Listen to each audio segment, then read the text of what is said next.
باپ تو باپ ہی ہوتا ہے نا، ماں سے بھی اس کا درجہ بلند ہے۔ ماں جب بچے کو اٹھاتی ہے نا، وہ اپنے گود میں اٹھاتی ہے 24 مہینے اپنی گود میں، اور باپ جب بھی اپنی بیٹی کو، جب بھی اپنے بیٹے کو اٹھاتا ہے، ان کو اپنے کندھوں پر رکھتا ہے، کیونکہ ماں صرف یہ چاہتی ہے کہ یہ دنیا کی مصیبتوں سے بچا رہے، لیکن باپ یہ چاہتا ہے کہ جہاں تک میں نہیں دیکھ سکتا، میری اولاد مجھ سے آگے وہاں تک دیکھنے کے قابل ہو جائے۔ ایک صحابی ہیں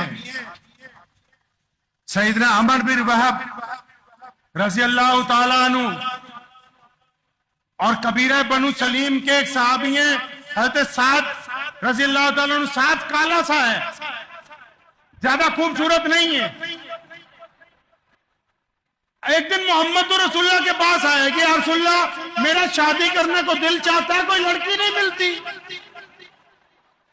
غریب بھی ہوں، کالا بھی ہوں، کوئی اپنی بیٹی کا رشتہ دینے کے لیے تیار نہیں ہے۔ نبی علیہ السلام نے ادھر ادھر دیکھا، فرمایا وہ عمر کہاں ہیں؟ جلیل القدر صحابی ہیں، سیدنا عمر رضی اللہ تعالیٰ عنہ جلیل القدر صحابی۔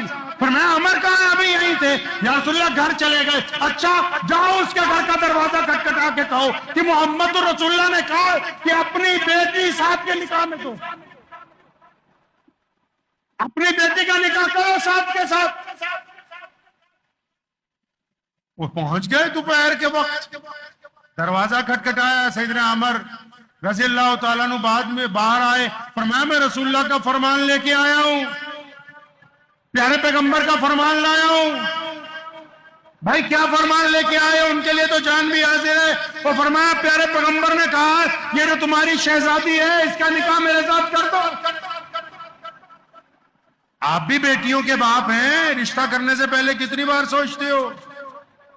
محمد رسول اللہ صلی اللہ علیہ وسلم بھی تو وہ باپ ہیں بیٹی کے کہ اللہ تعالیٰ نے کہہ دیا کہ سیدہ فاطمہ کا رشتہ مولا علی سے ہوگا، پھر بھی اپنی بیٹی کو پوچھنے گئے کہ میں تیرا رشتہ علی کے ساتھ کرنے لگا ہوں، اے میرے پترا، اے میری جان کے ٹکڑے، کیا تجھے منظور ہے؟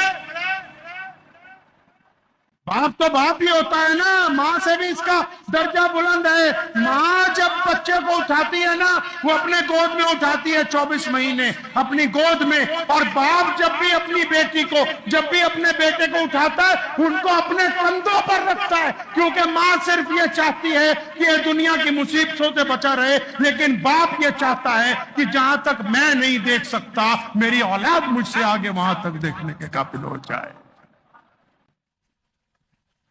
محمد رسول اللہ نے حکم دے دیا۔ اب جب یہ فرمان پہنچا، چپ ہو گئے 1 منٹ کے لیے، بھی کیا کرنا ہے؟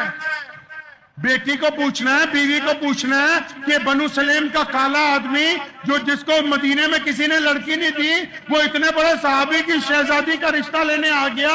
ابھی سوچ ہی رہے ہیں، اندر سے شہزادی نے آواز ماری، ابو جی کیا بات ہے، میرے آقا نے کیا حکم بھیجا ہے؟ پیارے محمد صلی اللہ علیہ وسلم نے کیا حکم بھیجا؟ فرمایا بیٹی حکم آیا کہ تیرا نکاح میں اس کے ساتھ کر دوں۔ قربان جاؤں اس بیٹی کے اوپر بھی، کہنے لگی ابا جی اگر محمد رسول اللہ نے کہا ہے تو حق کہا ہے، سچ کہا ہے، آپ میرا نکاح جو ہے اس شخص کے ساتھ کروا دیجیے۔